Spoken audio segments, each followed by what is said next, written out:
Welcome to another episode of TeqTalk. Today we are diving into the powerful world of Salesforce Agentforce, a game-changing solution with unique capabilities and fascinating use cases tailored for healthcare life sciences industry and especially for SMEs. So joining me is none other than Krishna Gandhi Kota, a seasoned expert and leader in this space.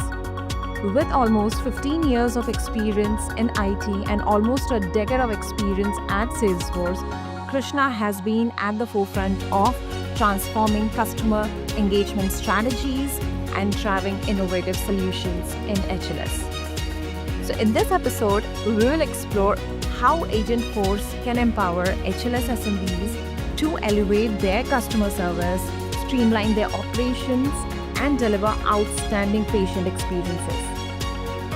Get ready for the insightful conversation filled with practical examples, expert perspectives, and real-world impact. Hi, Krishna. Welcome to the podcast. Thank you, Jazz. Nice to be here. And Tech Focus has always been a great partner to us at Salesforce. Thank you so much for your kind words. And it's our pleasure that you are here. And we are going to get some great insights about Agentforce today. Next big thing for Salesforce. Of course. Talk about it. Yeah. It's making a lot of noise in the market, and we want to know what it is and what are the capabilities. So let's jump quickly onto Agentforce and discuss more about it. Before we actually start the Agentforce discussion, would you like to tell a bit about yourself, your background, and what amazing things you are creating and supporting the ecosystem with? Yeah, and my name is Krishna, and of course, I've been working at Salesforce for about 10 years now. And most of that time within Salesforce, I've been helping customers in the biggest, segment that we have, which is called high-tech enterprise. And most recently, at least in the last 3 years, I've been leading a team, solution engineers in healthcare and life sciences for small and medium businesses. And during this time, I've helped many customers, and my team has actually helped many customers and CIOs, especially in the growth phase of companies, really take a big step ahead in terms of their go-to-market and use Salesforce in all of those go-to-market functions, be it sales, marketing, or customer service. And so, yeah, I think now, especially what I'm tasked with doing from my leadership is helping out create an AI go-to-market approach for all things AI, all things Agentforce moving forward as well. So Yeah, that's really impressive. And thanks a lot for your introduction.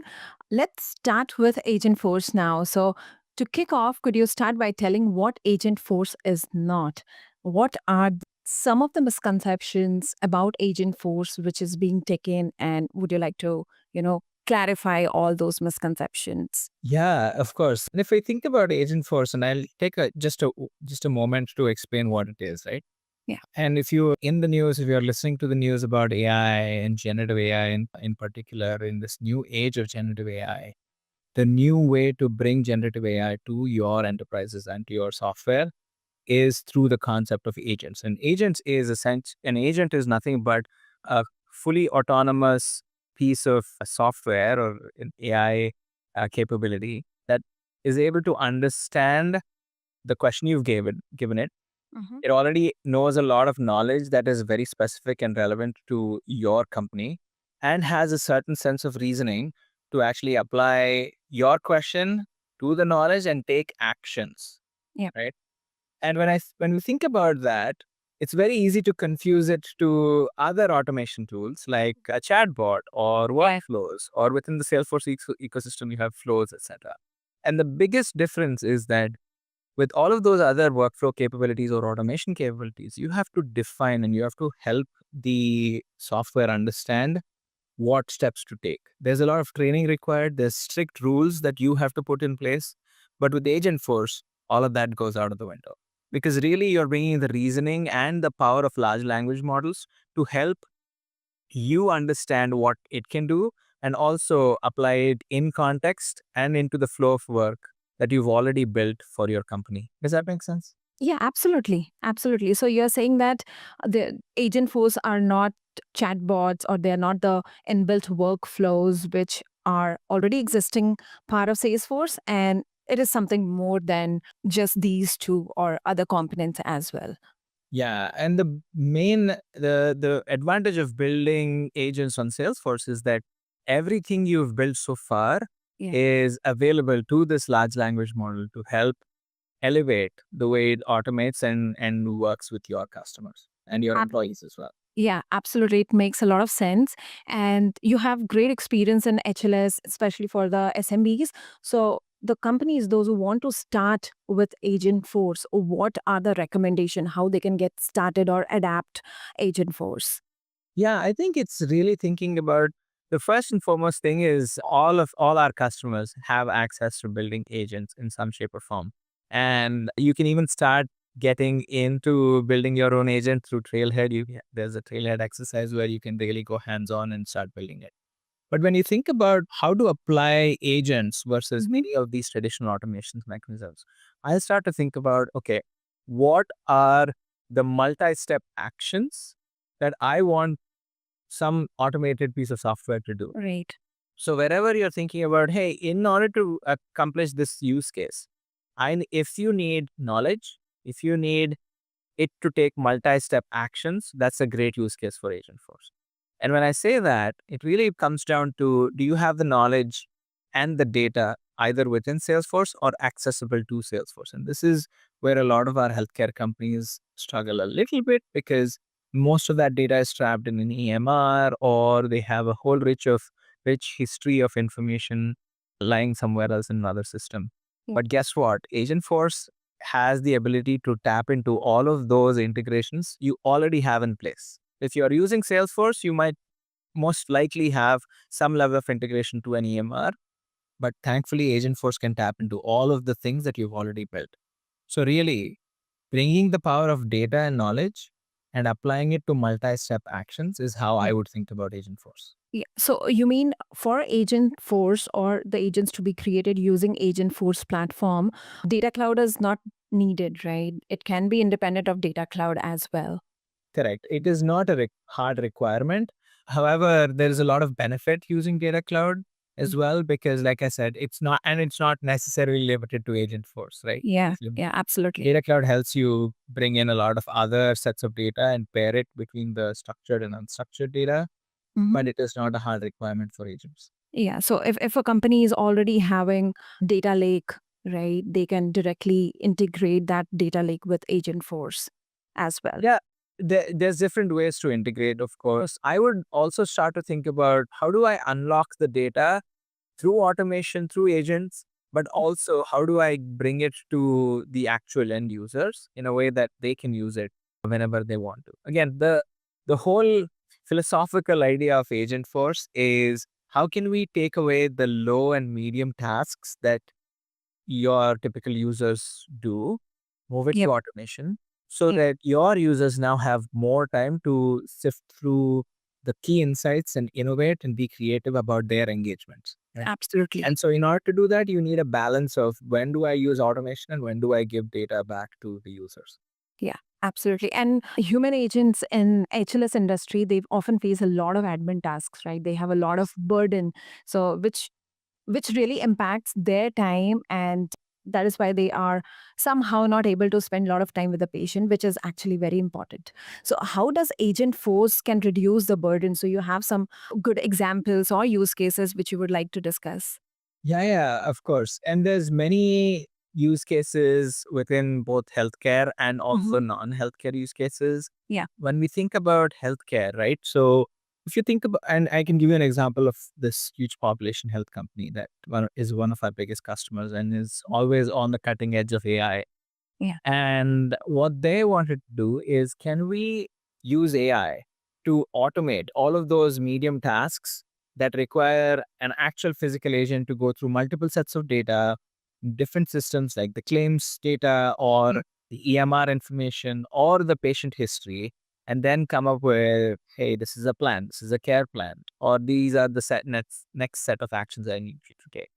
So what they did was they deployed an agent, which is an internal agent that helps them tap into all of these different sets of data, but also create a very easy way to engage for their users. So when you say So internal agent, sorry, when you say internal agent, it's agent force agent, right? Or their it's an individual. agent force assistive agent. So you can deploy Agentforce agents both internally and externally. Okay. And when I say externally, it could be just be the end patient or the consumer interacting with it from a web portal or your SMS channels, however. But internally, it is essentially the elevated assistant for all of your internal users, right? Imagine having the smartest brain helping you do your daily job, Yeah. right? And that's how it is deployed within Salesforce. And so this customer, what they were doing is, can we automate a lot of low and medium value tasks and give our internal users a very conversational interface where they can ask questions and get the job done. So that was a huge productivity boost for all of these internal agents. So what that really did is now whenever they look at a new patient that's coming in or servicing a new population, they have more bandwidth to go after more patients and give them the right level of support they need. And what are the common pitfalls? So companies are really looking into, they're really talking about agents and agent force. But before starting or before implementing, what are the common mistakes organizations should keep in mind that, okay, these are the things, if I do it, I'm not going to get success. So if there is any recommendations on the best practices or things which should not be done, would be great for our viewers to know. Yeah, I think the biggest thing that I see a lot of our customers, and this used to be true before maybe like 6 months ago, Yeah. right? Then generative AI has became all the rage. All of our customer CIOs or their data teams started thinking about how can we build these conversational agents within our own infrastructure and started doing all of these projects. Yeah. And we at Salesforce did a poll of all of our customers, and even Gartner published research on this topic as well. But essentially, only about 80% of all of these proof of concepts of somebody in some IT department or the engineering department starting to build their own agents, about 80% of those were not going into production. So that means that only 20% or even less than that are actually being effective. So I think the technology world has come very far in the last 6 months, and Salesforce is in the cutting edge of all of that. We have a full stack platform that allows you to build these agents without having to set up your infrastructure, without having to create your own vector databases, without having to create your own RAG pipeline. Yeah. You are able to create very rich enterprise ready AI applications all on Salesforce with in a very no code, low code manner. And that's Makes really things powerful. much simpler and friendly way for the users to use it and adapt it Exactly. quickly, actually. Exactly. And for customers, that's what I will challenge them and have them think about. If you would want to really unlock the value of AI and agents, think about such platforms like Salesforce, where you can actually get 5 times more work done with less effort Yeah. because it increases your speed to value and you can focus on the key use cases and the jobs to be done instead of worrying about all of the nitty gritty that you need to build.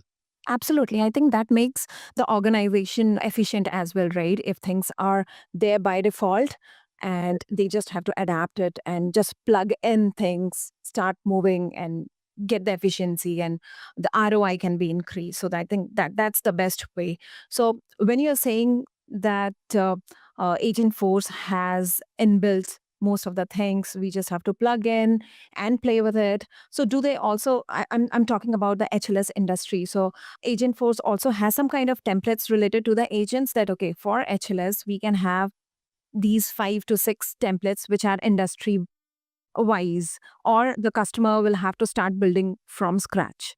Not at all. And in fact, we at Salesforce don't really prefer our customers building things on from scratch. So we give them a whole bunch of actions. And these are so if you think about an agent within Salesforce, right, there's 3 main components to it. One is knowledge, topics that it understands. Second is instructions. And third, a whole bunch of actions that it can do, right? And all three of these are encapsulated in an idea of a role. What role do you want the agent to play? And so if you think about these things, we have automated and we have templates for all of these available. We have templates for topics, we have Yeah. templates for instructions, and instructions actually the easiest way to create an instruction is to use natural language. Mm-hmm. And if you put in the natural language query, the Agentforce platform will automatically generate a bunch of instructions. It'll break it down for the agent to actually use as well. So we use natural language and the large language models across all of these four things. Y- And towards the end, I think the actions is the most important. Yeah. And we have about 1,000 use cases and 1,000 actions that we've deployed across the board for various industries, not just healthcare. Okay. And so it's really stitching these things together with clicks and no code. And that's all you have to do. There's Yeah. out of the box actions that you can use for healthcare and life Yeah, sciences. that is what I mean. My question was that if things are defined from before, it's just about configuration. So, actions, like how you mentioned, there are multiple actions. But also would like to know more from you on customization and how scalable this platform is. Yeah, with everything we do at Salesforce, we have this obsession or obsessive focus on scalability because we don't want our customers to worry about things breaking Mm. and also rebuilding things all the time, right? And so essentially, we built this whole platform, and we took a little bit of time, and I think it's Yeah, let me talk about a little bit of history on how we got here, right? of course, that'll be very interesting. Yeah, I think the fundamental building blocks for any AI application is data, right? Right. And so about a year and a half ago, we started realizing that just having transactional data is not enough for our customers. Having the ability to bring in unstructured data, having the ability to bring in data that is, stuck in PDFs or external systems or another data lake house becomes really very important. And when we think about that, we wanted to figure out how do we create a data platform that Mhm. allows us to bring all of this easily into the platform. And that's the journey we started with Data Cloud. And Data Cloud is now built into the foundation of the platform. And over that, we created a whole bunch of AI, generative AI capabilities. We started with how do we bring in large language models to be used within Salesforce. We created the Einstein Trust Layer. We created our LLM gateway, which enables us to transmit information over to large language models without sacrificing PHI, or bias or toxicity. Yeah. And so we started creating that capability from just using generative AI applications. And that transcended into Agentforce. And with Agentforce, the advantage is that we basically benefit from everything that the Salesforce ecosystem has accumulated so far. They and all you need to do is when you build an agent, you're able to deploy to all the channels you already have. You're able to use your existing infrastructure. And to do that, we had to make sure all of our services that belong in the agentic workflow services, they're all, of course, built with security, scalability, and trust in mind. Yeah. Is that, Yeah, that that helps? absolutely makes sense. No, no, no. That makes sense because data plays a very crucial role in any of these agentic AI things which we are talking about. So that's why data cloud came into the picture, and the capabilities we are seeing in data cloud and the scalability we are seeing in data cloud is evolving so quickly that it has become very imperative for all of us to join multiple groups and see what is going on, and every day new changes are coming up, right? Correct. So I think same is with Agentforce. We were talking about the scalability, Krishna, right? So, and the very interesting topic of licensing, we will talk in a bit. But if, for example, I am an organization and I am implementing agents using Agentforce, and what kind of flexibility I have, what kind of scalability options I have, if I have developed like 10 or 20 or 30 semi customed agents, if I want to scale more over the years, what is the kind of roadmap I should have and features provided by Salesforce? Yeah, that's a great question. So you're not limited by the number of agents you can create. That's the simplest answer. But also at the same time, you want to create or have the right design in place to make sure that these agents are limited, but also doing specific things, right? Yeah. And it's very natural to think about, like I said, if I think to think about agents as another automation mechanism. So in the world where you would create 10 flows, you do not need to create 10 agents for those flows, right? Because agents are capable of doing multiple things. Okay. Yeah, think of these as and a single agent can have multiple topics, and anywhere within like 7 to 10 topics per agent is kind of like a good ballpark. And How do you define it? How do you define that, okay, one agent can do 7 to 10 activities? I mean, what is that thing which is defining that threshold? so right now I say 7 to 10, just because based on the current customer base we've seen, kind of like a soft benchmark is, okay, there's a lot of accuracy if the agent is handling 7 to 10 topics. And the topics can be very different, by the way. So what that means is one of those topics could be general question answering. Hey, can I give this agent access to my knowledge base and have it answer questions? But at the same time, that same agent can do things like order management or appointment scheduling, or say, hey, I need to return this order. Can you process my return? Those are the completely different topics, but the same agent can take that, right? So if you really are ending up with 30 agents, then I as a solution engineer will start to question you, okay, do you really need 30 agents? Because Yeah. agents are way more capable of managing many, many topics. Yeah, I think this is very important for us and for the viewers to know that one agent can have multiple work. It is not just one is to one tagging. So yeah, that is a very helpful thing which you have mentioned, Krishna.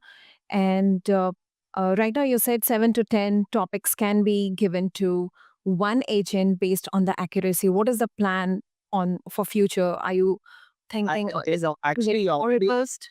yeah, I mean, the product team has already upgraded. It really depends on different customers, right? So I'll give you a little bit of history. The 7 to 10 range is basically coming from our generative AI capabilities previously as well. Again, it doesn't need to be that, it can be more than that. We are just getting as many customers live as possible to understand and improve some of these benchmarks, right? Yeah. But if you think about the rest of the industry right now, the biggest impact we are having is in the ability to do these many topics all within one agent, and also with the level of accuracy and functionality that you can deploy in your existing flow of work, Yeah. right? So and what that means is you're able to leverage everything you've already built. And in the agent builder, I'm not sure if you're planning to share a video or some sort of an asset. There's many learning materials around Agentforce. You can build your own agent through Trailhead. There's videos that help you understand the different components. Yeah. But within the agent builder, if you start giving your agent a couple of topics, it will automatically go discover all of these flows and automations that you've already designed for it. And it will help you figure out how to apply that in context. So you can see and test different actions that happen. And testing is the most important thing. So, in contrast, if you build your own agent, if you DIY your own agent out there with your infrastructure, you have to also build in a testing workflow to understand how it's thinking, how it's approaching a different problem, what the reasoning steps have been, etc. But with Salesforce, we've built all of that in. So when you are giving these topics and you're doing the test, that's a great place to assess, hey, is this giving me good enough results? Or do I need to create more focus? Right? Does that make sense? Yeah, absolutely. So, and if we talk about HLS industry, it is full of compliance and security. This is pretty sensitive industry, right? So, how does Agent Force ensures that the compliance with healthcare regulations like HIPAA and security measures are kept intact? So when we built all of these AI capabilities, we took a lot of time creating what we call the Einstein Trust Layer. Okay. And that was at that time, it was basically the biggest step forward in creating secure, responsible AI. And that's the focus for our company as well. And so as part of the Einstein Trust Layer, there are different mechanisms to ensure that your PHI and PII do not go out to a large language model. Right. And also, we have a zero retention policy that we have in place with all of these large language model vendors like OpenAI, Anthropic, and Azure OpenAI service, which allows us to ensure that any of your data that is private, that is PHI, PII, is Yeah. secure and it's not going out there. Yeah, and I think this is common across the platform, right? Even in a case of data cloud, when you're bringing your own model, and or if you are doing some kind of interaction with LLMs and all, then it is pretty secure in that way that your data is not getting out, or there is a contract and you can mask your PII data. There are a lot of settings as well in Data Cloud. Exactly. And there's two other important things that we do not necessarily touch upon, Yeah. generally speaking, in outside of the Salesforce world. Yeah. And toxicity and bias is one, then masking of data is the other. Right. We have all of these tools built into the platform and to the Mhm. customer that ensure that when a response is going out to a platform and there is no PII data, all of that is masked and is essentially secure. When the prompt goes out, the response coming back is again checked for toxicity bias, and in order to make sure that the right response is going back to the Mhm. user, we have all of these tools and workflows in place. Great. And this becomes more important, especially in the healthcare world. You mean to say that even Agentforce is built on the trust layer, right? Yes, Yes. exactly. It's Agentforce is essentially the next level of our generative AI stack. We have evolved the stack to allow customers to build agents, but we did not take away any of those capabilities that got us here. Okay, great. Now, very, very interesting question. So, what is the plan of keeping the name Agentforce same as Agentforce in upcoming years? Well, but we don't have the power or the capability to talk about that. But as you can see, most of the Einstein name has already been changed to Yeah, that Agentforce. is what I mean. We are curious to know that the name is going to be Agentforce in future, or there is something going on internally, might change, or Yeah. No, Agentforce is here to stay. I okay. think agents and the concept of agentic workflows is going to stay. In fact, our CEO even considered changing the company's name, Salesforce, to Agentforce. That's how serious he is about it. Oh wow. So I don't think Agentforce is going away anytime. But if for customers to understand, okay, what does Einstein wants Agentforce? A good measure is to think about all of the embedded predictive AI capabilities are still Einstein. All of the generative AI agentic capabilities, Agentforce. And when we think about it, the predictive AI capabilities like Einstein scoring, opportunity scoring, Einstein forecasting, everything is still Einstein. But when you think about Agent Force, it's Agent Force Service Agent is a great example. This agent. It's an agent that you can put in front of your end users or consumers for case deflection, better case resolution, everything automated. Yeah. And the assistive agent is what you have within Salesforce that allows your Salesforce users to help do multi-step action. Nice. Amazing. Yeah, now let's talk about licensing. How, if there is any company who is going to think that, okay, Salesforce Agentforce looks very impressive, let's go ahead and start building or get it. So, what is the process? What is the licensing? Does it also work on the credit consumption, or there is some other way? Yeah, so we are definitely going into a consumption-based license model for all of our generative AI products. And I think that is the future of all software in the industry as well, especially with this idea of AI and using AI for different things. You can't let it, you can't rely on just specific seats, right? So when I think about it, for customers to leverage Agentforce, we've done is we want all our customers to be building agents very easily for free. And so with that, we've launched what we call foundations. And the Einstein Foundations is a $0 SKU. You can contact your account rep. They will be able to get you this capability. And foundations will allow all of the users internally to be able to use generative AI and start building some of these agents. This is our way to deliver some sort of a freemium model for customers to actually use the technology, see the actual value that it gets them, and then make the purchase and invest more in the consumption. Yeah, I think this is very important, and thanks for bringing this up. So, to all our viewers and audience, Salesforce provide foundations for Agentforce, which is completely free, and I believe there will be some bracket, right? There'll be some bracket of how many agents you're using, Correct. or Yeah. So they can use that, and you can really go and start building and looking into things that how they are going to impact your system. Once you are comfortable, then you can go ahead and buy Agentforce based on, and I have also read it somewhere that it is $2 per query or something like that. I may be mistaken. So basically, and that's a good point that you bring up. For all of the external facing agents, the licensing model works on per conversation. And what that means is, Yeah. if you are launching an agent to your end users who live outside of Salesforce, who are your consumers, there is a per conversation cost. And the conversation is all of the things that the agent can do within a 24-hour time frame. So imagine if you are having an army of service agents trying to close cases within 24 hours, you can help them all by doing a lot more cases by giving an agent for service agent. Yeah.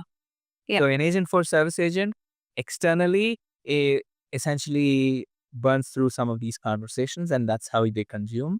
Yeah. Internal service assistive agents do not have that.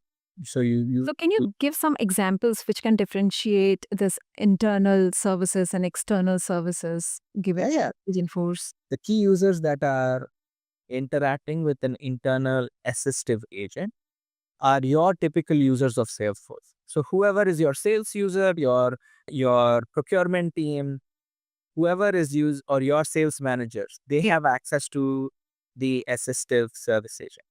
Same way, on a service cloud standpoint, all of your service cloud users have access to this assistive service agent. And this assistive agent is internally deployed. So, what that means is it is only helping you as a user do more work, more productively, more efficiently. From an external standpoint, and we call this Agentforce Service Agent. This is something you can put on your customer's website, your mobile app, your chat channel, and they can take any incoming customer query that is coming outside of Salesforce, and they can process it just like how your typical chat agent or your live agent support person can help. So is it the external thing which you're talking about? Is it only for the service part, or you have some other use cases as well? There is also a sales use cases. So we have Agentforce SDR or Sales Development Representative that you can deploy on your website that basically takes in all incoming leads. It does the initial qualification, it does the triage, and creates a very well qualified lead for your sales reps to actually use. So there currently, as of October, we have launched Agentforce Service Agent for all customer service interactions, Agentforce Sales Development Representative, which is in pilot right now, and going live I think the second week of November for all customers. And that is for lead processing, etc. And we have a third one called Agentforce Sales Coach. Okay. And think of that as somebody is like your own sales manager trying to do role play, trying to help you improve your pitch, looking at a call that you've already done and giving you feedback. That is what the Agentforce Sales Coach does. I have to get rid of the Einstein language if I thought that too. Yeah, I think that's pretty interesting. And looking ahead, what trends are you seeing in HLS industry that Agentforce will be well positioned to address? There are a lot of developments going on, and a lot of things are there in pipeline, which we are going to see in future enhancements of Agentforce. But how is Agentforce really going to evolve in HLS? I think so. If you think about the industries, healthcare life sciences, be it regulated, other regulated industries like financial services, these industries have the highest manual effort, if you can put it, because of the complexity, because of the data that is trapped in documents, that is trapped in unstructured ways. Yeah. And also the ability to take specific actions that have long-term trigger effects, right? You need the accuracy, you need a human in the loop. Of course. All of these capabilities are right for agentic workflows because that's what agents do. Agents can quickly sift through thousands and millions of unstructured data. They can understand your rules and guardrails, which you've given through the setup. which is basically saying, hey, if you are working with a patient, you have to take into consideration X, Y, and Z before you give me a response. So that is why I feel like this is the best place with the highest value in the highest complexity that agents can deliver and help with. Yeah. I think And that, within yeah, go ahead. within Salesforce, that is why we are launching a whole bunch of out of the box agents that you can Mhm. quickly deploy in all of the different industries that we think about, right? There are agents coming to marketing, there's agents coming Yeah. to healthcare, all out of the box agents that you can deploy with. Yeah. Absolutely. I think this is really, really very fascinating. And thank you so much, Krishna, for talking with me today and providing all of these useful information.